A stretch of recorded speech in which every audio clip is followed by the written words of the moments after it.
This week in Boomtown, a former indoor water park making a big splash this week. What new developers hope to turn this property into that could help Central Ohio's booming workforce. Plus, Boomtown growth with small town charm.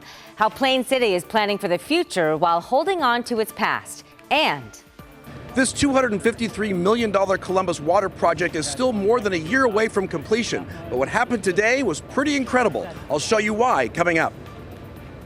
Can't wait to see it. Central Ohio is certainly booming. We all see it, and we can certainly feel it. So here's what we uncovered this week in Boomtown.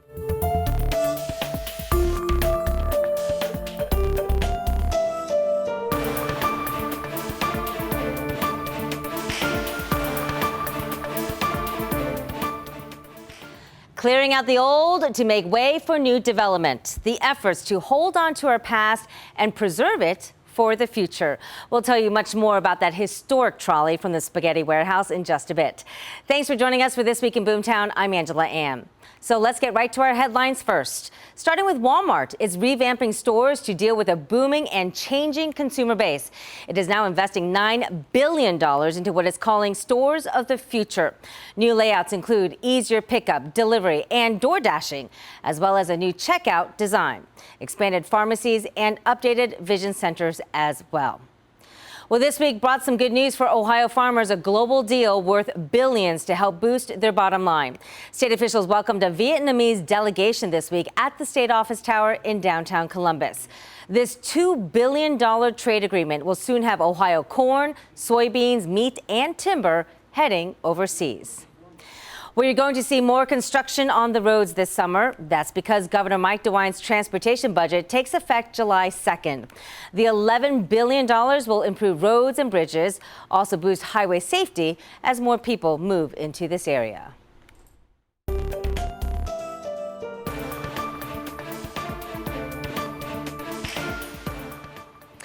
Well, this week in Boomtown, taking a look at the job forecast across the region. Some big cuts are coming for Procter & Gamble, the company behind many household names like Pampers, Tide, and Gillette. The Cincinnati-based giant is laying off now 7,000 workers, all because of economic uncertainty. The cuts will roll out over the next 2 years, but some say more could be on the way. A major employer in Ross County may shut down sooner than expected. Pixel Paper Mill in Chillicothe had announced in April that it would shut down completely after operating for 200 years, putting more than 800 jobs on the line.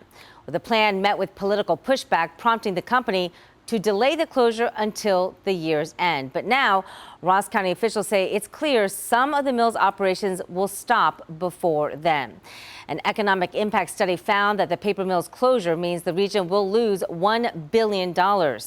County commissioners say they are now working to salvage the site, and several potential investors have already taken tours, including companies focused on paper and manufacturing. Last month, Ohio leaders vowed to find another company to take over the paper mill. I am confident that this mill will not only survive next year, but for the next 200 years in this community. So certainly a story we will stay on top of for This Week in Boomtown. Well, as companies shut down and make cuts, another is opening, and this is creating big job opportunities in Central Ohio, not to mention major incentives to get people in the door. Uline, the shipping and packaging giant, is looking to fill its new warehouse in Etna. The company is now offering a $5,000 hiring bonus. Right now, it has more than 50 open positions, from entry-level roles to senior and management jobs. Uline says it needs workers now to help keep up with demand as Central Ohio grows. And also, a big boost could be coming to Franklin County's job market and bring nearly $12 million in new yearly wages to Central Ohio. The global chemical company Hexion plans to expand in Dublin, bringing 100 new jobs. Now, this plan will build a new research and development center for scientists by the end of 2028. The state just signed off on a 10-year job creation tax credit for this project. Just another sign of how Central Ohio is becoming a hub for innovation and opportunity. Speaking of that, dozens of Fairfield County high school grads are officially joining the workforce. This week, the Fairfield County Workforce Center held its signing day and basically celebrated this: 36 students starting careers with 8 local employers. This event marks a milestone for the Fairfield 33 Alliance's Career Readiness Program, which connects young talent with local job opportunities. Well, as new people enter the workforce, they will need a place to live. And a once bustling water park could soon be part of that solution. We're talking about Fort Rapids. It has sat empty for nearly a decade, plagued by code violations and court battles. But now a West Coast developer and a local church are teaming up to reimagine that space. 10 TV's Kristen McFarland shows us how.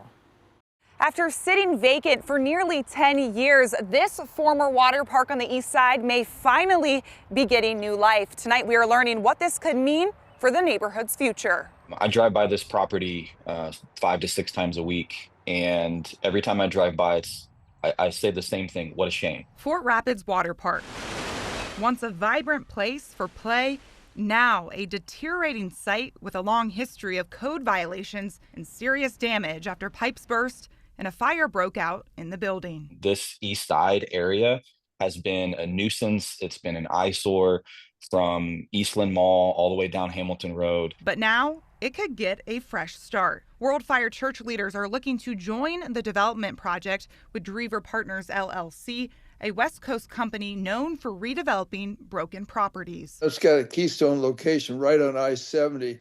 It's such an eyesore. I think it could be one of our most amazing turnarounds ever. The property could become at least 250 workforce housing units with the possibility of a community center. Our heart is that we, develop, maybe a drive-up food bank. I love the idea of daycare. Anytime you have workforce housing, people are required to work and they have kids, there is tension there. While the ideas for the former park are still in the works, a project this large takes a community effort. Stakeholders are pushing for the support of community organizations. Rather than reinvent the wheel on some programs, we're looking to, who is doing amazing things in Columbus, and how can we use this site and location and resources to be able to amplify what's already happening. The city attorney's office tells me there should be a ruling by the end of the month to determine if Drever Partners is approved to purchase the property. Reporting from the east side of Columbus, Kristen McFarland, 10 TV News. Kristen, thank you so much. Well, this week, Columbus City Schools announced a plan to connect students with careers in STEM and building that workforce of tomorrow. It's called the Manufacturing Pathways Pilot, and this program helps public schools all across Ohio develop and expand innovative manufacturing career pathways. CCS is one of 10 grant recipients that will now share this $1.76 million award to help support that effort. Soon enough, some of those kids might become entrepreneurs. Last month, Rev1 Ventures hosted its annual Innovation Hop. Now, this featured 50 Columbus-based startups and really the next wave of companies emerging from Columbus's tech ecosystem. The crowded event was attended by not only investors, but also mentors and other tech sector professionals. And some of the key industries included software development, life sciences, and advanced technology.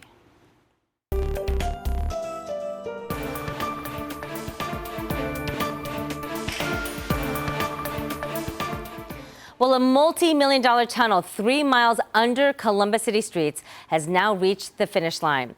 This is a story we first showed you back in December of a massive project to handle excess rain and sewage as the capital city grows. It's called the Lower Olentangy Tunnel, and it's a critical project designed to keep sewage out of the Olentangy and Scioto rivers. And it's also part of a mandate from the Ohio EPA to protect water quality. This week, 10 TV's Kevin Landers was there when a massive drill bit broke through the earth, finishing its 3.5-mile journey underground. Here's what he found. This $16 million drill bit has been digging under Columbus Street since February of last year. Now that the tunnel digging is almost over, the city can begin correcting a problem that's been dealing with for more than 2 decades. When Columbus gets heavy rains, that overwhelms the city's sewer lines, which were built in the 1800s. When that happens, sewage spills into the Olentangy River. This tunnel fixes that problem. The city's growing, and so with population growth and other things like that, we actually need added capacity. So they're not all just necessarily for overflow. Some of them are needed for capacity as well. The project is expected to divert approximately 100 to 150 million gallons of wastewater from entering the Olentangy River. That water will then be pumped into the wastewater treatment plant, where it will be pumped back into the Olentangy River. Kevin Landers, 10 TV News. That is a massive drill bit, Kevin. Thank you. Well, this week we learned the city of Dublin wants your feedback on the future of mobility. Plans are in the works for the Signature Trail. It's a large interactive pathway that will feature lighting, art, and other elements. The goal? Well, the city says they want to make it a destination, not just a walkway. So you can get involved by filling out a short survey online or by attending one of several upcoming open houses. Just go to 10tv.com/feature links to learn more. And with traffic picking up across Delaware County, plans for expanding access to the Polaris area are now underway. So we're talking about the I-270-71 interchange on the north side of town.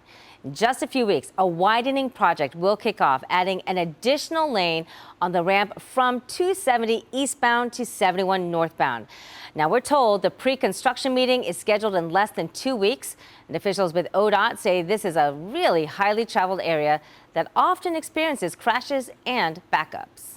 It's a very congested area. You've got 3 major interchanges in close proximity, 315, 23, and 71. So this project should do a lot to help cut down on some of the congestion that drivers experience in that area. Hopefully that lane will be added sooner than later, but now the exact timeline for when that project will start is still up in the air, but construction, they say, will likely last through the summer months.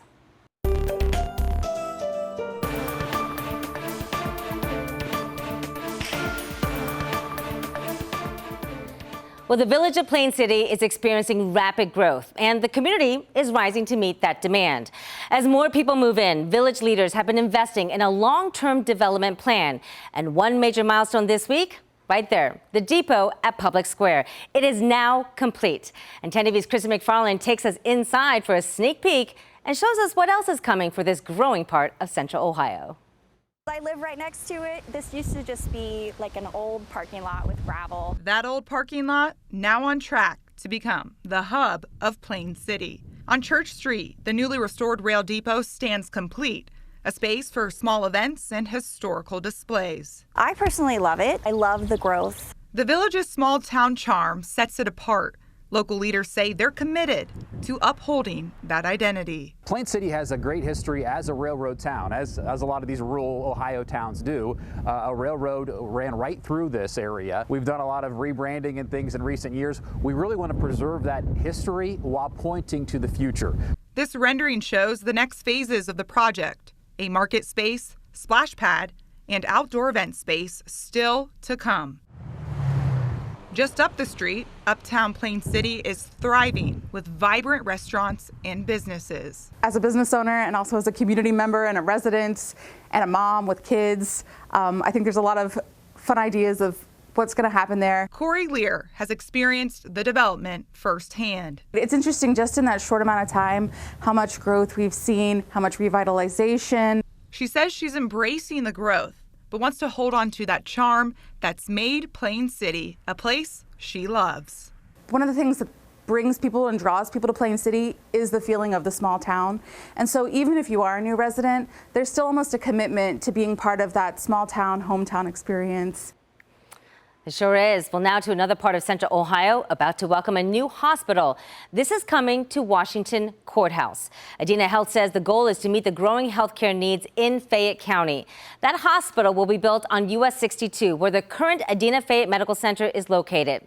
There's a groundbreaking ceremony for that hospital now scheduled for June 10th. Now, the medical center will be 65,000 square feet, and it'll offer advanced technology, plus more medical services. This is expected to open in 2027. And we know how Columbus recently revamped its zoning code. For the first time in 70 years, it basically changes what can be built along the city's major corridors, stretching 140 miles. The new zoning will now allow more mixed-use businesses and housing, something this rapidly growing capital city desperately needs. Now, the state is also helping communities modernize their zoning codes with grants. The places you see listed will now receive $50,000 each. The money is part of a $1.5 million grant going to 20 different Ohio communities. This is all through a new program aimed at making it easier to build housing across the state.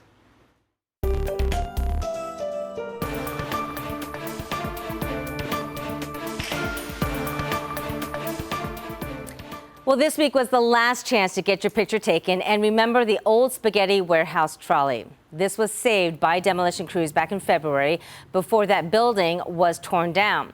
Well, this week people got a chance to show up and experience it one last time before it transitions to a new purpose. One couple said they had their first date in the trolley back in 1993. And every year since, they celebrated their anniversary of that first date, so they had to show up and see the trolley one last time. It's the end of an era, but the beginning of a new one for the Spaghetti Warehouse in the Columbus Commons area. And for us, it was crucial that we were here today to kind of say one last farewell to the trolley we knew. How beautiful. So what's next? Well, the trolley will be renovated into an exhibit honoring inventor Granville T. Woods, a Columbus native and the black father of electricity. Columbus City Council President Shannon Hardin says he's pretty happy with these plans. What greater testament to who we are and who we're becoming is to bring this piece of Columbus history to our residents, to our neighbors. And so we are behind this, supportive of this push to renovate this trolley and bring it back into the city. So the Rickenbacker Woods Foundation is now handling this renovation. Still unclear, though, how long it will take to complete, but we'll be sure to let you know. We do want to hear from you as well. If you have any questions related to Central Ohio's rapid growth, or maybe you want us to look into something for you, just text us your questions or your concerns at this number, 614-460-3345. And if you happen to be watching us on our YouTube channel, just make sure to like, comment, and subscribe. And you can always drop your questions right there in the comment section, and we'll do our best to respond. That does it for This Week in Boomtown. We're so glad to have you with us. I'm Angela Ann. We'll see you next week.